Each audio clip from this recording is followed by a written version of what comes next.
Hey, what's up, Walking Dead fans? My name is David Grayson, and I am one of you. I myself am a tremendous Walking Dead fan, a deadhead, whatever you want to call it. And what I think is so great about this show, before I even get into any reviews, is that I didn't even start watching it until about a year ago. Because I was sort of on the Breaking Bad bandwagon, and I don't know about you guys, but when I'm watching a show, I get fully invested in whatever show that is, and I have this certain mindset that is only good for that show. So like while I'm watching The Walking Dead, for example, I won't be able to watch Game of Thrones, because I think it just takes a different mindset to enjoy them both equally. Because most people who love The Walking Dead are just fixated on that. Who love Breaking Bad were just fixated on that. Game of Thrones, fixated on that. I don't want to do that. I don't want to disturb my Walking Dead fandom in my head. So anyways, let me get to my point. I'm going to start doing reviews on this channel, The Walking David, and I'm going to start putting them up from episode 1 all the way up to the second half of season 6. And it's going to be really fun. I get to go back and I get to rewatch all these episodes, and I love doing that. I'm sure you guys do as well. And this channel was honestly inspired by several other YouTubers who were also making Walking Dead reviews, because I just love talking about this show. I really do, because it's got so many layers to it. It's not nearly what I thought it was going to be. I mean, that was the reason I didn't even watch it for the first 4 years that it was on, is because I was thinking, you know, I get the zombie genre. They're scary, they make noise, they want human brains. This was not that. This was somebody who, like with Robert Kirkman, he obviously took his time and knew what the fuck was up and knew what he was talking about. And I think it's just awesome. The attention to detail, the fact that they get you to not even think about the zombies. You are more impressed with the characters and the people themselves and the characters within the show than you are at all with seeing gore. Now, granted, we do love seeing zombies getting killed, and there are several episodes where they kind of slack on that and it gets a little boring. But there are also episodes that you guys know as well where they overkill zombies and it just gets repetitious. But I love the characters. Rick Grimes, I truly think, is one of the greatest characters to ever be on television, honestly. And not to mention Daryl Dixon and Michonne. I mean, I love all those characters.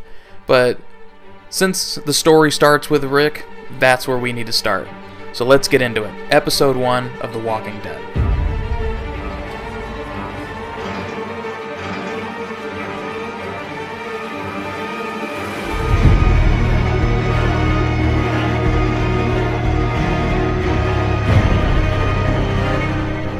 See, that's what I love about this first episode of The Walking Dead, is just because shit hits the fan immediately. We don't need to know how the outbreak happened. We don't need to know what caused it. We really don't, because it's more interesting when the main character's just thrown into it. Because if this shit were to actually go down in real life, it would be like that for some people. But the fact of the matter is that if shit went wrong, it would go wrong fast. This guy's only been in a coma for, what, a few weeks? And he wakes up and there's just dead people fucking everywhere. It's horrifying, but as the viewer, it's awesome. Because it also just goes to show you how much was thrown at him immediately, and it just shows you how strong his character is because he didn't break. I mean, some people would have just woken up and stayed in that room. You know what I mean? They would have seen the destruction and would have been so scared they would have shat themselves and they wouldn't have even left the room. But not our beloved Rick Grimes. He just fucking kept going. The first instinct he had was to see if people were okay. Which, trust me, even if you think you're a tough fucking person, that would not be your first instinct. No, it wouldn't. You'd be like, I'm okay. That's all I care about. I mean, like, nobody would be checking their families like that. I mean, you think you would, But unless if they were there right next to you, you'd probably just assume they were dead. Why wouldn't you assume that? You woke up and there were just bags of bodies everywhere, and nobody was around. And, you know, we get to meet, in this episode, we get to meet Morgan and Dwayne, his son, and this is the only time, I think, of the series that Morgan seems like he is the smart one. I think it really is. I think this is... He had a very good introduction. Good backstory. Sad. Really made you care. But I'm telling you, after we see him in this first episode, when we see him later on, he's just not the same. He immediately starts going off the deep end, and we get a little good stuff coming up, but yeah, you guys who are up to date on the episodes totally know what I'm talking about. Wow. Definitely did not go the way we all wanted. But Rick bounces pretty damn quickly. Surprisingly so. Just goes, nope, they're alive. I know they are, and I'm going to find them. So one of Rick's first instincts after being brought up to speed relatively by Morgan is to put on his uniform, go get a bag of guns, get a car, give Morgan some guns, wish him the best of luck, and then start looking for his wife and kid.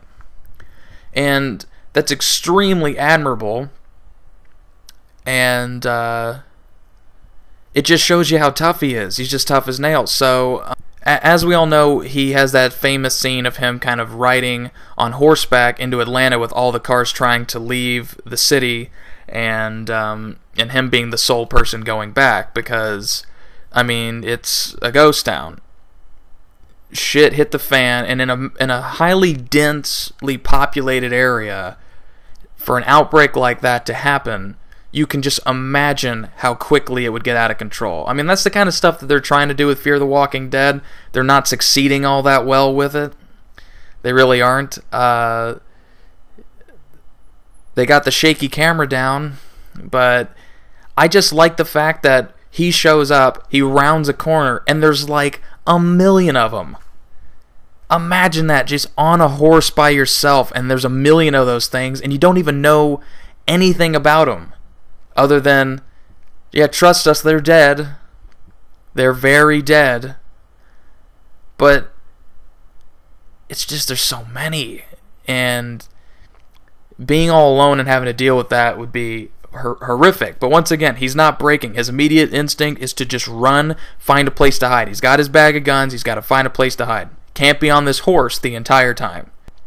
He gets caught up in it. His horse gets spooked, gets dragged down. The zombies start to eat, the walkers start to eat the horse. He gets into the tank that happens to be left there by the government. And what I love about that scene is that when he thinks he's going to die, when he's almost absolutely positive, and he thinks he's thought everything through underneath that tank, he says, "I'm sorry, Lori and Carl," and almost blows his fucking brains out. Like how close he came to just ending it. And then immediately finds a hatch that like opens up into the tank, gets in it, locks it, and is now given a second chance. Another second chance. Like he's sort of like a cat. He has 9 lives. He's using up a lot of them in this first episode alone. But obviously, once he's in the tank, you hear Glenn. On the other end, you hear somebody say hello, and I know that the whole "hey dumbass" is supposed to be like a funny line. I've never really thought that The Walking Dead was tremendously funny. But that's okay. I mean, there are some like kind of dry-witted things, like some you might go, But other than that, it's really not. It's not meant to be a comedy. I think I watch it as a drama, an action drama, like it's supposed to be watched. I'm not looking to laugh. the whole point is I like a good scare, and I like the psychological aspect of the show. The hey dumbass kind of threw me a little bit, but I think it was all worth that episode just to see that helicopter panning shot up into the sky, from like looking down at the tank and the horse getting eaten. I think that shot is seriously what won me over. It was just such a well done first episode. It really, really was. It gave you enough. It had zombie kills. You felt like you were the main character the entire time. You felt his pain. You felt his concern. And when he toughed it out, you wanted to tough it out. And when he was fighting for his life, you felt like you were fighting for your life. And it was just a great bit of television. So, everybody, I really just wanted to thank you for watching this first episode. I'm going to start doing these relatively frequently. And please just subscribe, share, like, share with your friends. I really hope to keep doing this, and the more people who view it and the more people who subscribe only pushes my resolve even more to keep making them. So thank you for watching, thank you for visiting The Walking David, and I'll see you next time.